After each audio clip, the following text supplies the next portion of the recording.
T P വധക്കേസ് പ്രതി P K കുഞ്ഞനന്ദന് തുടർച്ചയായി parole നൽകുന്നതിനെതിരെ ഹൈക്കോടതി അസുഖമുണ്ടെങ്കിൽ പരോൾ നൽകുകയല്ല ചെയ്യേണ്ടത്, സർക്കാർ ചികിത്സ നൽകുകയാണ് വേണ്ടതെന്നും കോടതി പറഞ്ഞു. ഇക്കാര്യത്തിൽ 2 ആഴ്ചയ്ക്കകം വിശദീകരണം നൽകാൻ സർക്കാരിന് കോടതി നിർദ്ദേശം നൽകി. ശ്രീനാഥ് ചേരുന്നു. ശ്രീനാഥ്, വലിയ വിമർശനമാണോ സർക്കാരിനെതിരെ കോടതി ഉയർത്തിയിരിക്കുന്നത്? എന്ത് വിശദീകരണമാണ് സർക്കാർ നൽകിയത്? പോലെ അസുഖമുണ്ടെങ്കിൽ പരോൾ നൽകിയല്ല ഒരു ചെയ്യേണ്ടത്, ചികിത്സ വേണ്ടത്. തടവുകാരന് ചികിത്സ നൽകേണ്ട ഉത്തരവാദിത്വം സർക്കാരിനാണ്. ചികിത്സയുടെ പേരിൽ പരോൾ വാങ്ങി കുഞ്ഞനന്ദൻ പാർട്ടി പരിപാടികളിൽ പങ്കെടുക്കുന്നുവെന്നായിരുന്നു കെ രമയുടെ ആരോപണം. 2 ആഴ്ചയ്ക്കകം ഇക്കാര്യത്തിൽ സർക്കാർ വിശദീകരണം നൽകാൻ ഹൈക്കോടതി നിർദ്ദേശിച്ചിട്ടുണ്ട്.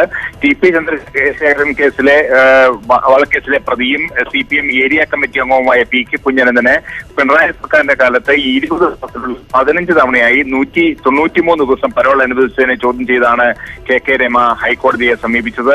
ഇടതു സർക്കാർ അധികാരത്തിൽ വന്ന 2016 മെയ് മുതൽ 2018 ജനുവരി വരെ എല്ലാ മാസവും കുഞ്ഞനന്ദന് പരോൾ ലഭിച്ചിട്ടുണ്ട് എന്ന് രമ പരാതിയിൽ ചൂണ്ടിക്കാണിച്ചിരുന്നു. കണ്ണൂർ പാനൂർ ഏരിയ കമ്മിറ്റി അംഗമായ കുഞ്ഞനന്ദൻ 2014 ജനുവരിയിലാണ് ജീവപര്യന്തം തടവിന് ശിക്ഷിക്കപ്പെട്ടത്. കണ്ണൂർ സെൻട്രൽ ജയിലിൽ നിന്ന് എത്തി അദ്ദേഹം പാർട്ടി പരിപാടികളിൽ, അതായത് കണ്ണൂർ ഏരിയ സമ്മേളനത്തിൽ അടക്കമുള്ള പാർട്ടി പരിപാടികൾ അദ്ദേഹം പങ്കെടുക്കുകയും ചെയ്തു.